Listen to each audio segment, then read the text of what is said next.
Welcome to Meaningful Conversations with TalkCoz, where we explore the insights that shape our lives. I'm your host, Melky, and today's guest is someone whose journey from the arts reshaped the way she approaches therapy. Our guest, Shrinkhla, is a psychotherapist, mental health educator, and a co-founder of Swayam Foundation. Shrinkhla is a suicide prevention trainer and she specializes in trauma and grief therapy. She is a fellow in the Women Lift Health Leadership Program. She is also a trained classical dancer and was a radio and TV presenter and arts writer before she transitioned into the world of mental health care. She is a devoted dog mom, loves traveling, especially road trips. So today we are going to dive into her fascinating journey, explore how her background informs her therapeutic approach, and discuss her deep commitment to making mental health accessible to all. Shrinkhla, thank you so much for joining us today. How do you feel? I am thrilled to be on this podcast, Melky, and thank you so much for inviting me. Really looking forward to having an interesting conversation with you. That's great. I would like to know this approach of asking, how do you feel instead of how are you is something that I've learned from you. And I have used this approach in my day-to-day life, in my professional life, with my clients. And I feel like it invites a deep, more reflective response rather than just asking, how are you? Because when you ask, how are you, the automated response is, I'm fine. And when you ask people, how do you feel? It gives people a bit of time to reflect and identify their own emotions rather than just superficial pleasantries. And I think this approach is very useful in building trust and cultivating personal and professional conversations, or rather, meaningful conversations. Absolutely, Melky. And I think it started off with this workshop that we were doing with a group of teenagers. And, we'd start the conversation with, how are you? And they would, take it very like, they'd just laugh about it and be like, yeah, we are good and all of that. And of course, we knew that there is so much more to that question. So we started inviting them to use certain vocabulary of emotions. And actually, sometimes you'll find, Melky, that people don't have a vocabulary for expressing their emotions. So when you ask them, how are they? It may be a very monosyllable kind of even when they want to be authentic and go deeper, maybe they'll say something like, I'm not feeling too good. Okay, and to be able to refine that further, to go a little deeper into it, I think that was the whole idea. Sometimes you need to ask with a little more genuine concern. Sometimes you need to ask twice, So in our workshops, we used to do this asking twice thing where you ask, how are you? And you get done with the faffing. And then you arrive at the real question, how are you really feeling right now? And that would take people into the real, what is really happening with me, to do a check-in with yourself. So, and I think we need to ask this question to ourselves also a couple of times in the day. How am I really feeling right now? Right. Because that answer may vary. Absolutely. I totally agree with that. So this a very simple question changes the whole approach. So thanks for that lesson. And I've seen personally in my life that how that approach has changed and helped me to navigate different conversations. Shrinkla, your background is incredibly different and diverse, from television and radio to being a psychotherapist. That's quite a radical change there. Can you share with us how this journey has shaped your approach to mental health and therapy? It's such a wonderful question, Melky. And well, I actually don't think that it is as different as it seems. And I'll tell you why. So I used to do a lot of radio and television shows. Most of my job involved interviewing people and talking to people from different walks of life, mostly artists. Um, and I realized that, on radio, we always think of what should I say? How should I sound? But in a good conversation, when you're interviewing someone, it's really about, how do I let the person truly be as they are? And that involves more active listening, that involves empathy. All of these would sound familiar from, our Mhm. mental health work, because these are the principles that all of mental health work is based on, all of therapy is based on. So actually, in retrospect, it's not as different as it looks from the outside. And then, I have a shrink in my name, Melky, so I had to live up to that at some point in life. Um, I felt at some point in my career that I was really more engaged and interested in the real conversations and in the interiority of people's lives than in projecting the way that we do for optics, how it sounds, what works on air, what looks good on screen. That sometimes takes away from the real, the authentic depth of a conversation. And I think that in one way pushed me towards it. The second thing was that a loved one in my life was going through a mental health crisis. And I felt, even being in the capital city, being in Delhi, we didn't have a very robust support system in terms of mental health care. We still don't, actually. We are building it. So that was something that really moved me, that made me angry. And I feel that anger can be a very useful emotion in directing you into paths that you may not have thought about. Hmm. This is a very interesting perspective and a different perspective. You mentioned that how that particular emotion, anger, can be a useful tool because in our society, anger is something that is looked down upon. So I would like to explore more in that option because, like, more often when you're angry, your close ones or your friends ask that question, why are you angry? You don't have to be angry. So some people tend to suppress that emotion. So can you delve a little bit on that and explain how anger can be used as a tool? Hmm.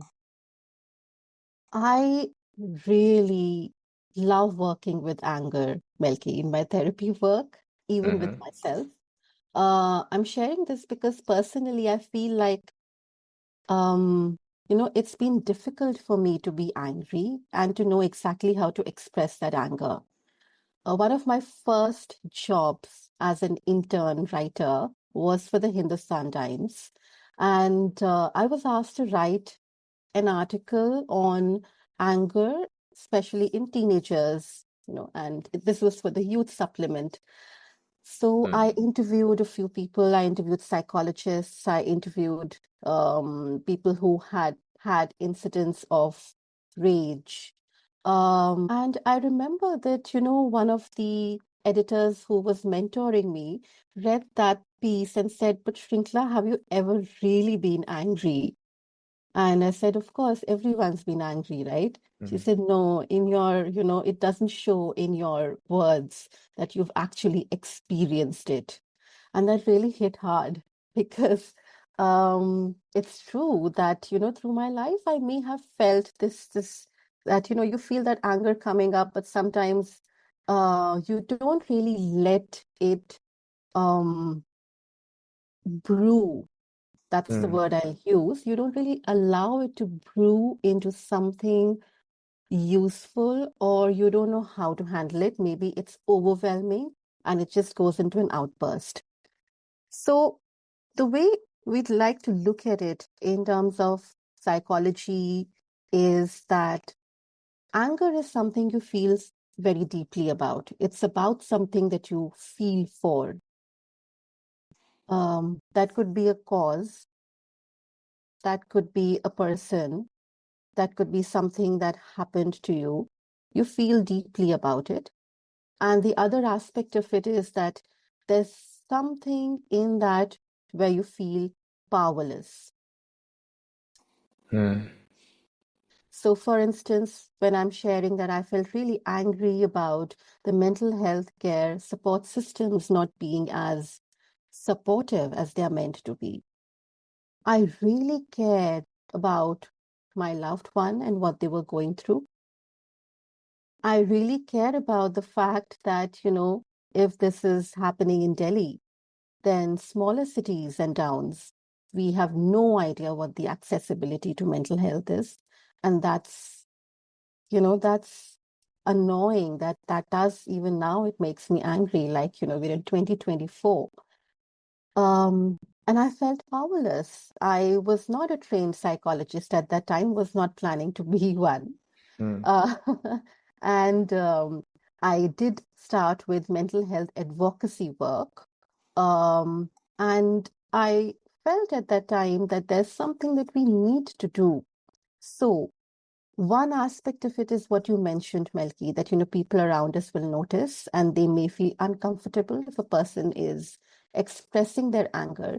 But here is the thing, that we've got to train ourselves and our people, our clients, our loved ones, our children, to be able to express anger, release anger first, and then channel and express it in a healthy manner. So if I wouldn't have had the anger to do something around mental health, I honestly don't feel I would have switched careers after, 12 years of working in a field to completely, crashing my life and starting on this path. I don't think I would have done that if it wasn't anger that was driving me. So anger can be a very useful driving force. What we often forget to do is to release the anger first in a way that it doesn't become toxic or harmful to people. And that releasing of anger could be physical, physiological, you know. So, one of my favorite tools to release anger is doing a couple of cushion slams, Hmm. um, going for a run.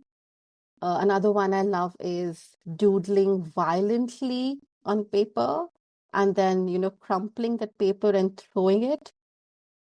None of this is going to hurt anyone. Okay. And usually it's done in the privacy of my space. Once I've released this anger, then I can have a conversation with whoever I'm angry at or in whatever situation I want to direct the anger. Hmm. So I do feel that it can be a very useful tool and it indicates something else. In psychology, we call it the iceberg emotion. We can just Hmm. see the tip of the iceberg where a person is maybe acting out, but acting out is not all that anger is about. Right. That's a very fresh perspective. There's something I unlearned today. But going for a run is my go-to anger management tool. It helps me to navigate through my emotions. But it makes sense that how you can use anger as a tool, and instead of suppressing it, um, you navigate the emotions, and that's very interesting perspective.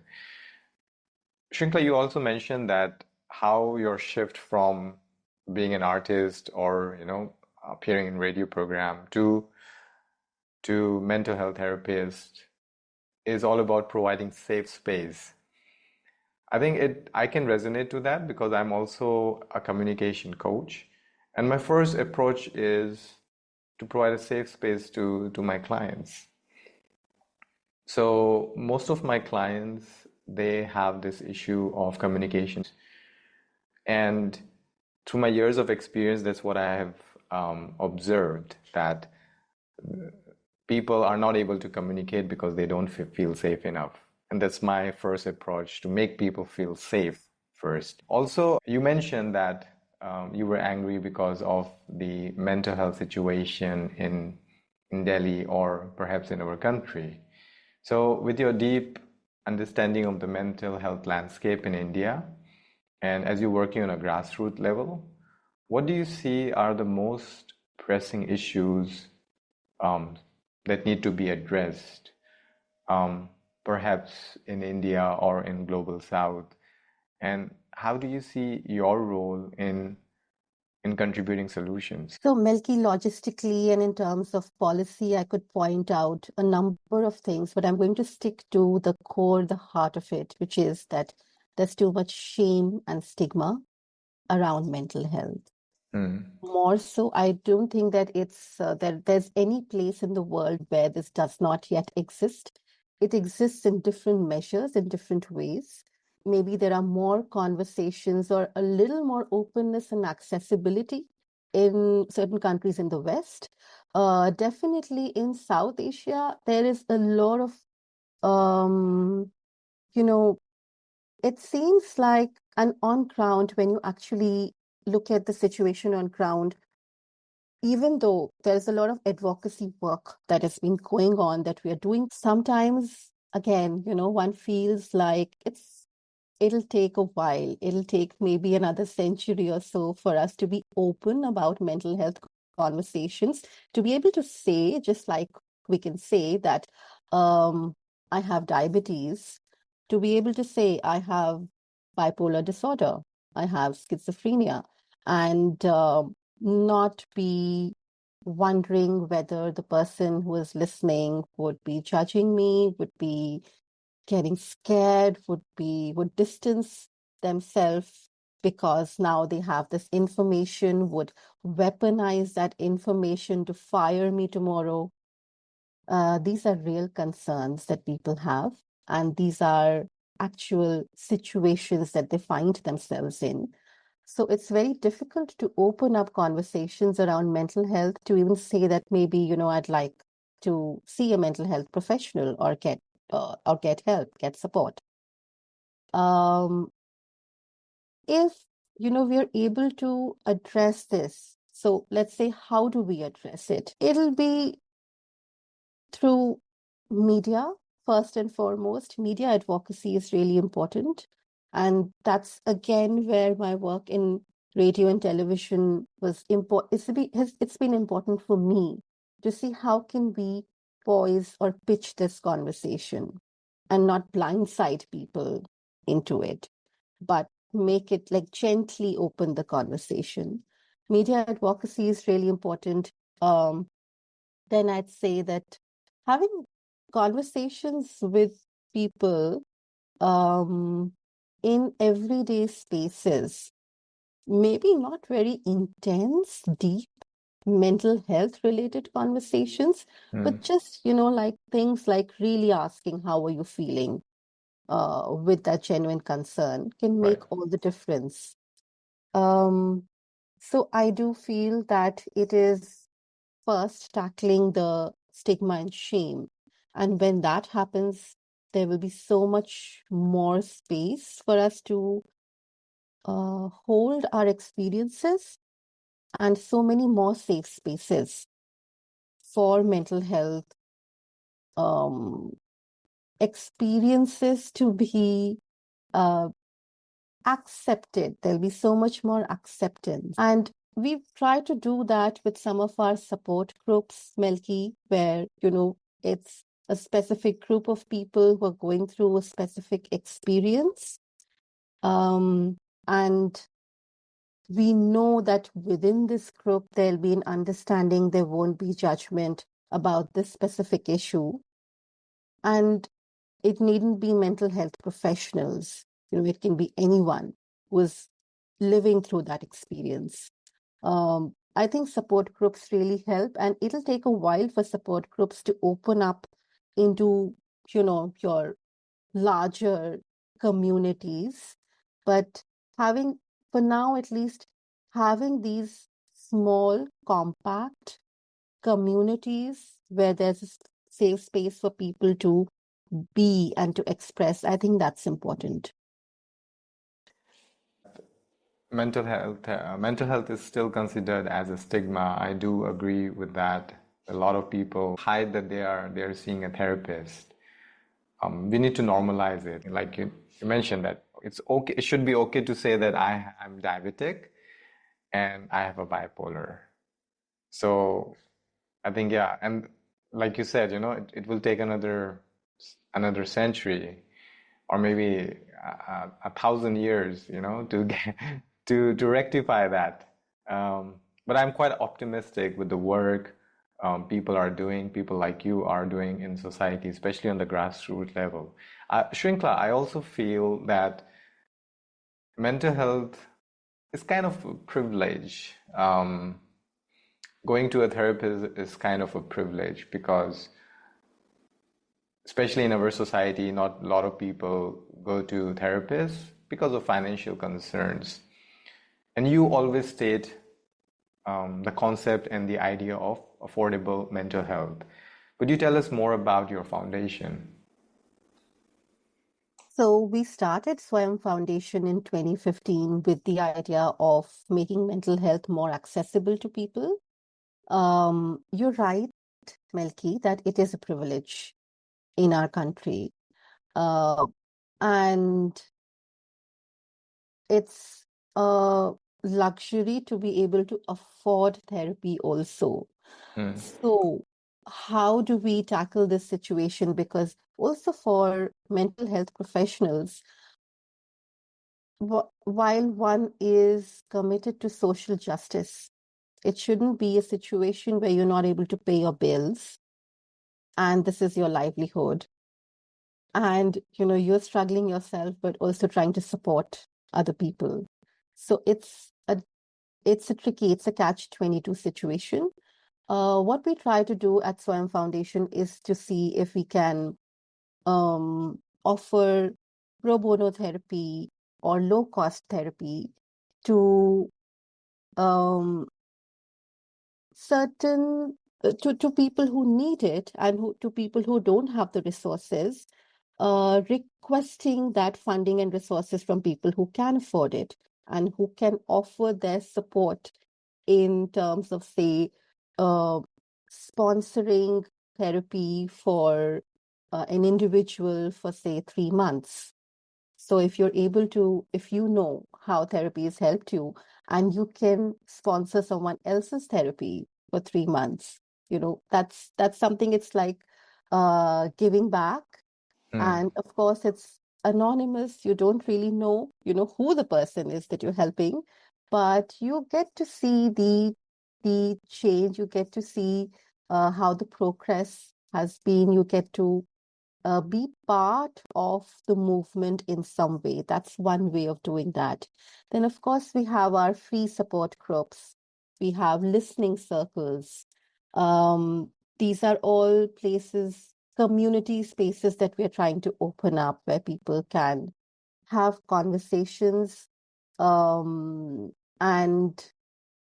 start to normalize this conversation around mental health. And when we talk mental health, there are two aspects to it. There's mental illness, because sometimes when I say mental health, people assume that I'm only speaking of mental illness. But that's not true. The spectrum of mental health is very wide. It ranges from mental illness to well-being, emotional, mental well-being. So I may not have a mental illness, for instance, but I may want to work on myself. I may want to deepen my self-awareness work on my patterns, uh, be improve my mastery of emotional regulation. These are some of the goals that people can have for therapy. So that's one way of looking at it. Um, I also feel that therapy is not the only way, Mm. you know, of working on your mental health. There can be many, many different ways. So what we are also working on now is a more community-based approach to mental health. Therapists or other mental health professionals, even psychiatrists, can't be everywhere. And of course, the statistic in India is very, very dismal. So what can we do? We are trying to train community mental health workers Mm. who can provide mental health first aid in their communities. When they need the help and support of a mental health professional like a psychologist or a psychiatrist, they can refer the person, but they can be the gatekeepers in their community where they're able to identify if someone may be going through a mental health crisis. So with that, we had started out the whole suicide prevention trainings as well, because that is also a public health crisis presently in India. Mm. And we can't be everywhere. We can't have mental health professionals everywhere, but we can have communities that are aware and people within the community who could be trained gatekeepers. So Mm-hmm. I think that approach is right now something that we are piloting and seeing how it works out. And hopefully that will open up new avenues. I believe that's a very unique approach because when you create community, you kind of provide safe space to people within their community rather than going to a therapist. And that actually creates somehow a ripple effect. So you mentioned support groups, and I'm also part of one of the support groups. And you have done extensive work supporting caregivers of individuals with mental health disorders.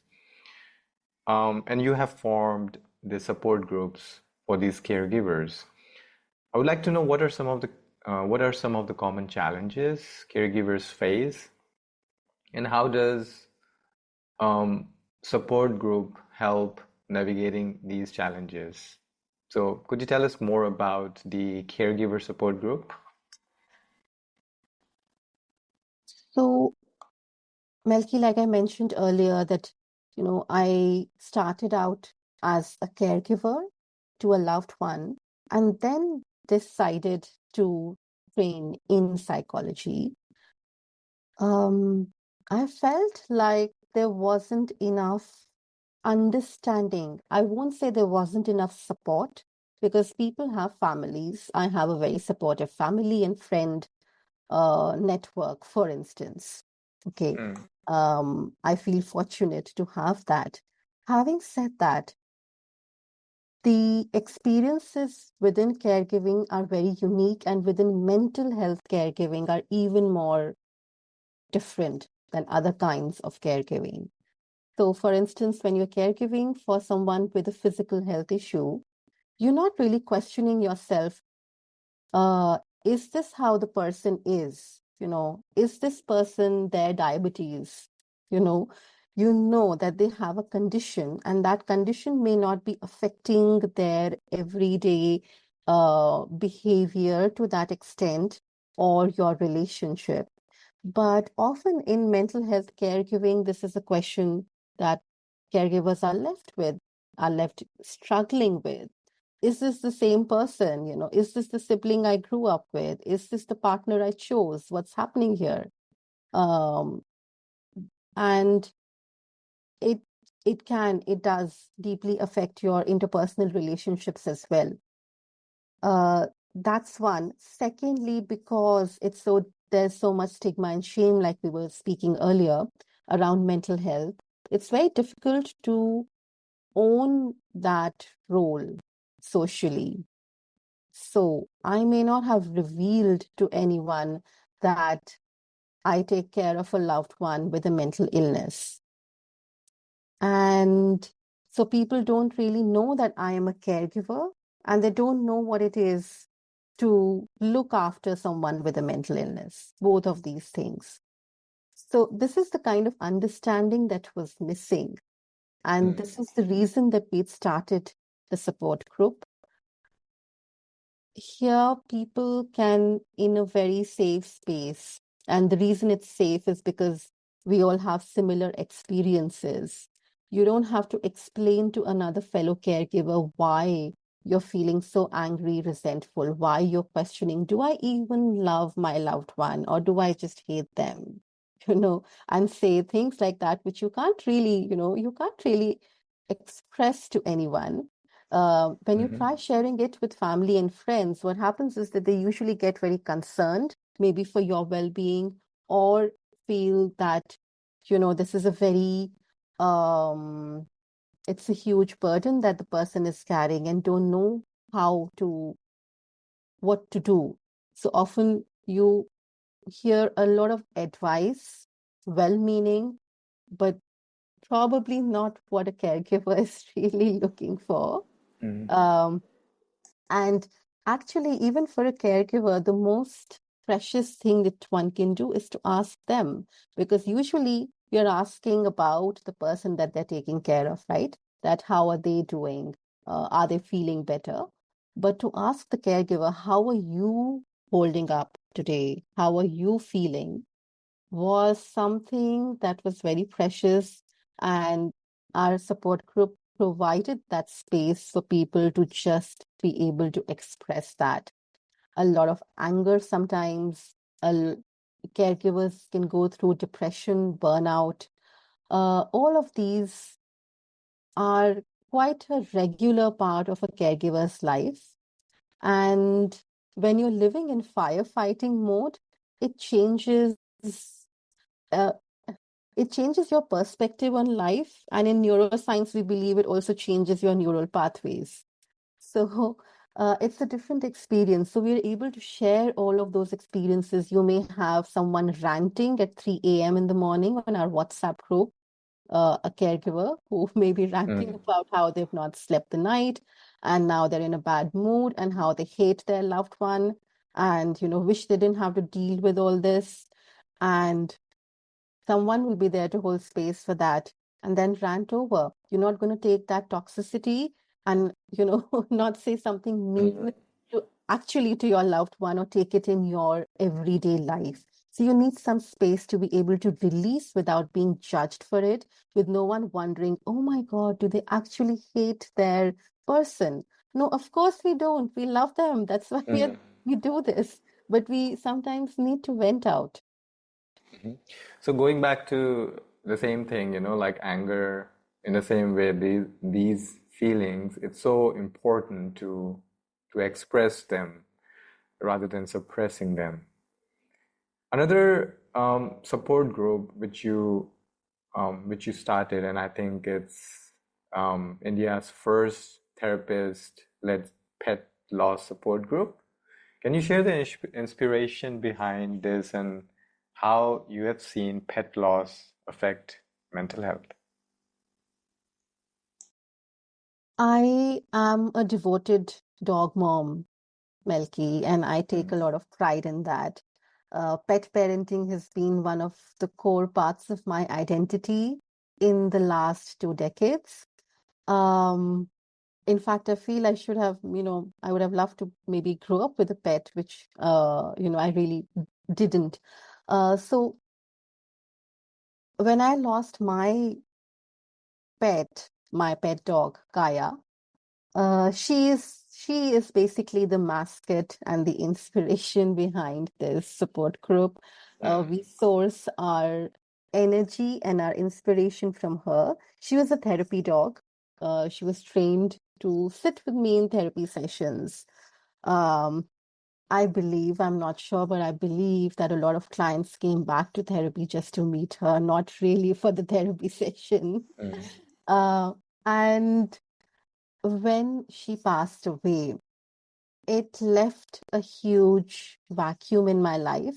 I'd been with dogs earlier, but she was the first one whom I really, brought up who's, well, for her, I felt like I was her mom. She was my canine kid. Then she was my companion and my co-therapist. So she was the one who was my witness in everything. She was the one who would see me maybe having a meltdown after a session. And she was the one who would also see me uh, dancing insanely and clumsily, um, when no one was watching. Mm. So when she passed away, I felt a huge, it was, I really felt like there's no witness to my life. I felt very alone. Pet parenting is the only kind of parenting where you have anticipatory grief that your kid is going to pass away. And that's painful. And I think a lot of pet parents go through the loss. For them, it's losing a family member. But socially, we don't recognize that loss. We have a period of mourning for a person who is close to us, for a family member. We have different rituals.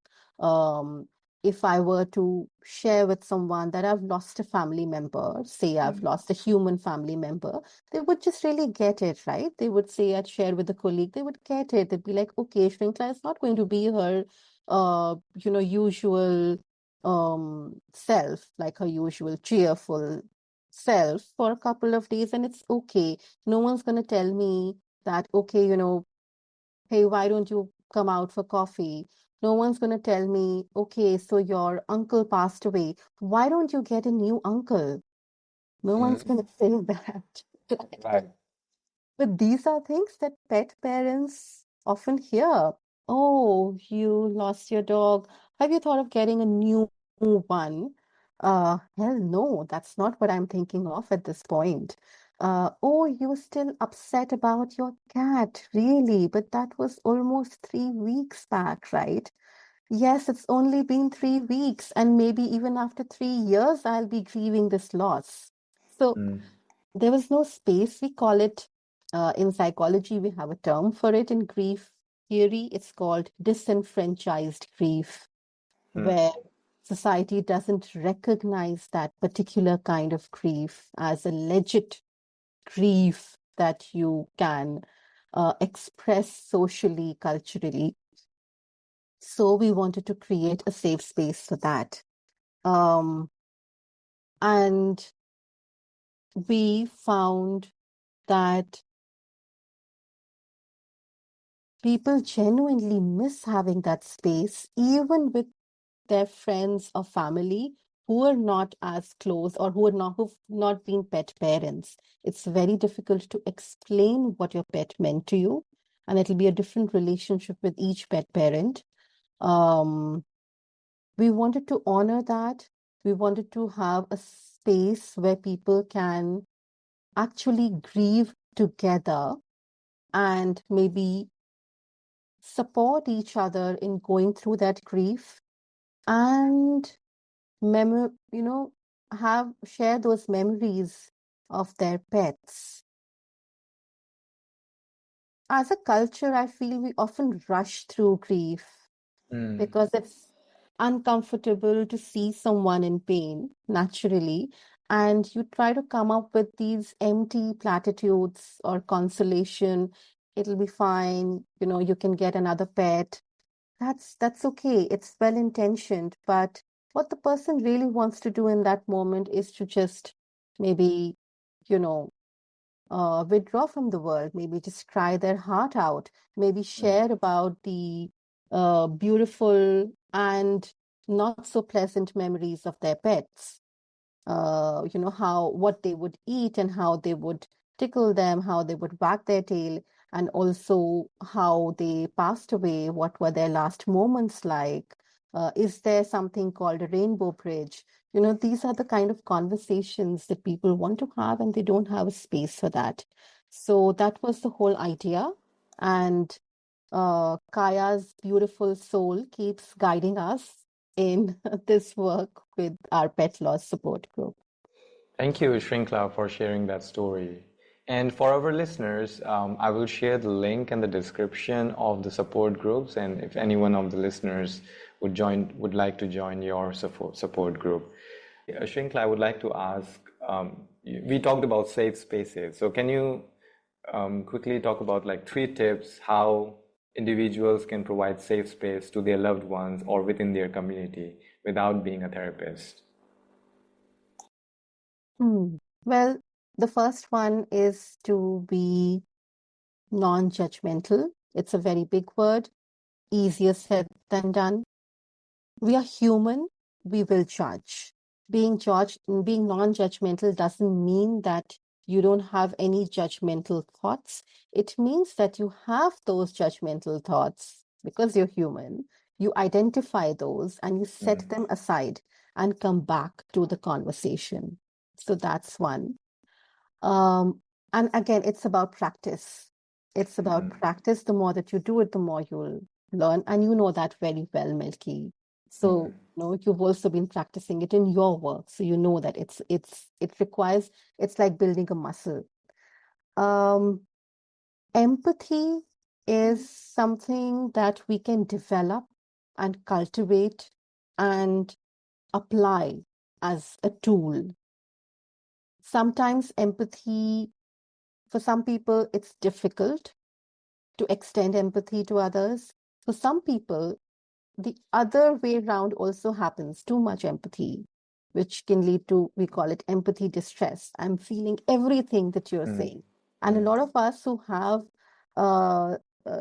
this a therapeutic presence is what we call it. For most of us with that presence, it's difficult. It's difficult because you feel so much and you feel so sensitively to be able to absorb that and to stay with that often can also be overwhelming. So I would say in terms of empathy, both to be able to extend empathy to someone, not just as how would I be in your shoes, but be you in your shoes. There's a difference. So looking at the context of the person and understanding where they're coming from. And the other aspect of empathy is to be able to hold it in a way that's safe for you also, that doesn't lead to distress, that doesn't lead to over empathizing, that doesn't lead to an overwhelm. So to be able to regulate that. And the last one I'd say is kindness, just being kind and choosing to be kind. I think it's a choice that we have. So are you choosing to be kind today? Honestly, sometimes I also choose to not be kind, So to be mindfully kind, see what situation you're in and what is the kind of, what kindness do you have in you in that moment to extend. And I believe that if you have these 3 things, you need not be a therapist. You can have a very effective and supportive therapeutic presence. Anyone and everyone can have a therapeutic presence. And it's a choice whether we choose to tap into our therapeutic presence and bring it out in the world. It's very interesting what you mentioned. The first point is providing a non-judgmental space. I mean, I'll talk about judging others, but sometimes we often judge ourselves. So I agree with that. Even in my communication coaching sessions, I tell people to observe instead of evaluating. Most of the time we are evaluating, so it's easier said than done, and it requires indeed a lot of practice. But Absolutely. Shrinkla, it's been an absolute pleasure having you on the show today. Your work is truly inspiring, and I'm sure our listeners have gained so much from your insights. To all of our listeners, if you want to learn more about Shrinkla's work and her foundation, or if you just want to be a part of one of the support groups or listening circle, or if you want to be a certified suicide prevention first aider, be sure to visit their website, which I'll share in the description. Don't forget, new episodes of Meaningful Conversations are released every Sunday. So make sure to follow and join us next week for another deep dive into transformative conversation. Thanks for tuning in to Meaningful Conversations with TalkCoz. Remember, every small step towards understanding and compassion can create a ripple of change. Keep creating safe spaces around you, and let's make the world a kinder place. See you next time.